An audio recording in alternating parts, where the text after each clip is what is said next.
Hello peoples, welcome to the Legion class guide for Protection Paladin. In this video I'm going to go over the basics of how the spec is played. And now a quick disclaimer, this may not be the most optimal way to play it. I'm no theory crafter after all. I'll only be using a handful of abilities in the spellbook. Other abilities you can fit into your playing whenever they're useful, like rebuke. Sorry if I mispronounced that, I've never seen that word before. Guardian of Ancient Kings, obviously a defensive cooldown, flash of light, whatever. But, anyways, before I get started, I want to point out a couple quick things. Feel free to look up class guides by others. You could find new, different, or even vital info that I've missed in mine, or maybe the reverse, where I could have spotted something they missed. Now, actually, there are a couple off-topic things I want to go over, too. I've been trying out the new spell animations, well, attack animations for different weapons. Attacking with a mace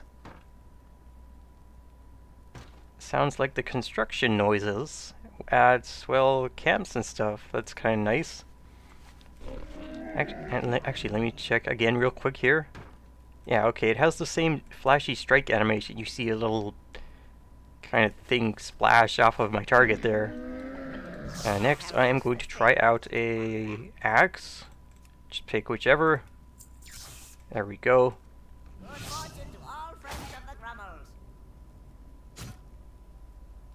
Same kind of animation, it's good, but it's got a sort of chop and chunk sound to it. That's alright. And lastly, sword. I'm assuming poleaxe, staves, and other weapons have different sounds and animations as well. What's a cool sword? Quel'Delar, of course, that's pretty cool. Yeah, a nice slicing noise. That was my trinket. Okay, and the other thing I wanted to go over was enchanting appearances that you can unlock for, well, 4 appearances.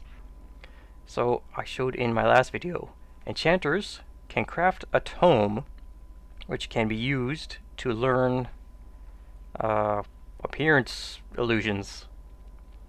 So basically, you use that item crafted by enchanters, and that pretty much unlocks the use of certain enchant appearances for use in transmog. That's how it works. And I think they do all have the sources listed under their names. Hodir, Mimron, Freya, Thorm in Ulduar 25. And there was another thing I wanted to show you. On an item that you've not collected yet, it may show multiple sources. You just push the tab key while you're hovering over the item, and it will change the info of where you can find that. Like leg plates of whipping ionization can be found off Lei Shen in Looking for Raid, Black Blood leg plates from Primordius in Looking for Raid, and Bloodlord's blood-soaked leg plates from Horadon in Looking for Raid. There are a lot of things with multiple drop locations, like this. Warlord's iron leg plates, Warmaul leg plates. Greens might be hard to collect if you're really looking to collect stuff. Now, do I have anything else to go over? Chant mogs. Oh yeah, classes with a battle state, like warriors or Death Knight presences. You may have found that your action bars are completely empty now. I'll explain why this happened. For example, when a rogue went stealth, or when they go stealth, they get a new action bar that they can use for stealth-only abilities. Yay! And the same for Death Knight presences, monk fighting poses, etc. So if a warrior could theoretically exit out of a stance, but they couldn't, if they could, the way a rogue can leave stealth, they can have that default action bar. That's why all your abilities were removed, even though a bunch are still in your spellbook. They were saved to the action bar of that particular stance. In the case of a class that doesn't use those stances, like a mage or, I'm guessing, priest, well, non-shadow priest, most abilities stayed on your bar. Okay, so how do I prot Paladin? Well, tank specs rely on mitigating damage as much as possible. And the way prot Paladin mitigates damage is with Shield of the Righteous. It has 3 charges, has a 14-second, thanks to my haste, the cooldown is kind of different. It might be different for you. but it's got a pretty lengthy cooldown. So it deals damage and reduces damage you take for 4.5 seconds. Also, while standing in Consecrate, it increases the damage and the damage reduction amount by 20%. Hooray! And actually, Consecration improves the effects of other two abilities, Hammer of the Righteous, Light of Protector, and yep, that's it.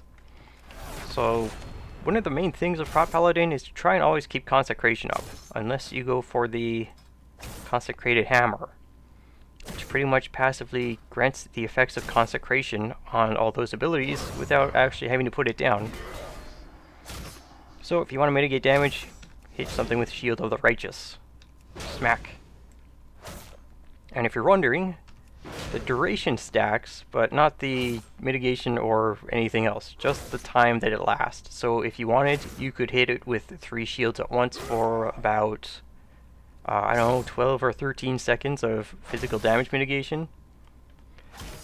But really, there's no need to use it if, you know, you're not taking that much damage. So you want to keep your charges up as much as possible in case something happens where you do need it. Consecration, always put it up. Gives you more damage reduction on shield. What else you're going to do is Judgment as much as possible, because casting Judgment reduces the cooldown on Shield of the Righteous. Watch the little clock timer. There we go, cut it down by about a third. Maybe a quarter. 1, 2, 3 shields, see? 10 seconds left, nice. And I was bad because I didn't apply Consecration first. I could have gotten, oh, look at that. Okay, so that's useful. If I hit an enemy with Shield of the Righteous, I get 33% damage reduction, but even if I apply Consecration afterwards, it increases. I used to think that you would have to stand in Consecration first and then hit something with Shield. That is pretty nice. So what else can you do to mitigate damage? Not much really, just Hammer of the Righteous. No, sorry, Judgment, Shield of the Righteous, and Consecration. Hooray, that's how you stop damage. Now, as filler, you can pretty much just Hammer of the Righteous to attack enemies. You know, something to do in between, you know, just melee attacking and shields. What I like to do is hit something with shield and wait until just before it falls off to use another one. And also, if you have 3 charges up, don't open with Judgment, because, well, that could have been used to reduce the cooldown on Shield of the Righteous by 2 seconds. And if you're at max charges, it really doesn't do anything. It's kind of a waste. So, well, you could if you want, but what I like to do is just open with Shield and then Judgment to get a quick cooldown on it. Also, it seems it does not share a global cooldown with most other abilities. Very nice. Avenger's Shield used to be, well, I guess it's pretty much the same. You know, pretty much is. So when you're, and the Grand Crusader to passive is still in the game too. When you avoid a melee attack or use Hammer of the Righteous, you have a chance to reset the cooldown on Avenger's Shield. Smack, silence, and damage enemies. So Consecration improves Hammer of the Righteous by causing it to hit multiple enemies. Enemies besides the main target for half as much damage. And what does it do for Judgment? Nothing. Hammer of the Righteous and Shield of the Righteous. Nothing else. Oh, by the way, you can probably hear it. There's construction going on outside. Sorry if it's noisy. Ah, there it is. The third ability, Consecration effects. Light of the Protector.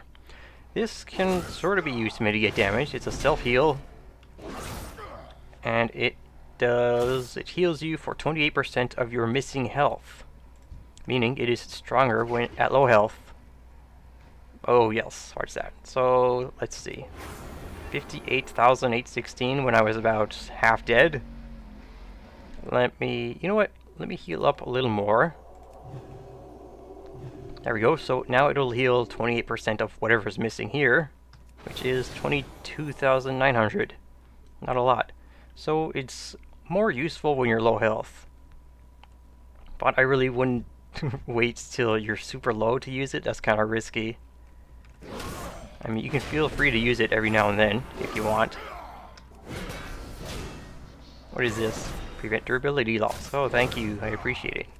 So always put up consecration. Don't die. Always consecration.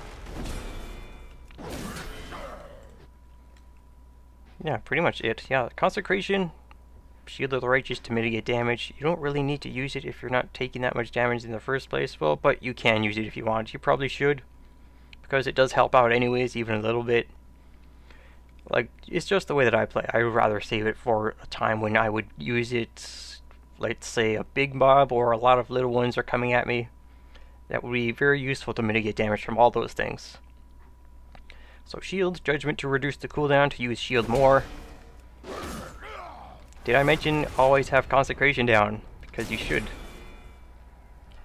And basically hammer of the righteous and Avenger's shield to deal damage, which also generates more threat. Speaking of threat, oh yeah, well, passive. Let me see. Well, Righteous Fury seems to be an unseen passive, but if it was on your bars before the patch hit, it'll still be there. There it goes, I removed it. So it is still technically here, you just can't see it, and I guess it's always active. Always good for low health heal. Light of the Protector. Heals for more when you're in Consecration. Hammer of the Righteous hits more enemies in Consecration. And Shield of the Righteous prevents more damage and deals more damage while in Consecration. So Shield and Judgment are your top two there. Well, Consecration, then Shield and Judgment. And you're good to go. Also, please do not tank with your ass to the mobs, because I've seen someone do that and you cannot parry or dodge from behind, and you can easily get critically hit. Ow, how much health do I have left? 1,600. Let's see how much Light of the Protector does in Consecration. 33% of my missing health. So that should get me pretty much 33%. Yikes, that is a big heal. Very nice. But, you know, in all likelihood, if you're that low and you have to heal yourself, you might want to go for Lay on Hands. Oh yeah, other abilities you can use as a tank. Hand of Reckoning, that's your basic taunt. Causes a target to attack you for 3 seconds. Anything else for tank? Well, I really wouldn't recommend Divine Shield, because anything that is on you will not be attacking you for that 8 seconds. If you want to, let's say, remove bleeds and stuff, here's a trick that I learned. Apply Blessing of Protection. This removes bleeds and physical debuffs, as well as prevents physical damage. However, the same as Divine Shield, enemies will stop attacking you and attack someone else instead. So when you apply that, just cast Hand of Freedom on yourself right away, because actually it's blessings now, not hands. So Blessing of Protection on yourself, then immediately cast Blessing of Freedom, so that you can remove the bleeds, and then remove the Blessing of Protection, so that the mobs won't attack your friends or your group members very much afterwards. Consecration, Shield, Judgment. That's pretty much it. Judgment, Shield, Consecration. Yeah, those are your top 3. Anyways, this has been a World of Warcraft Legion class guide for Prot Paladin. This is my first time trying this kind of thing. So, any questions, comments, anything you think that could help would be super useful. If you like this video, leave a like, and if you want to follow along with the series or any other class guides, or if there's a class you want to see, instead of letting me choose which order I'm going to go in, feel free to request something. Anyways, next time I think I'm going to do, actually I have a list. Next one is Feral Druid. Cat Druid, meow. Okay, till then, be well, stay well, farewell.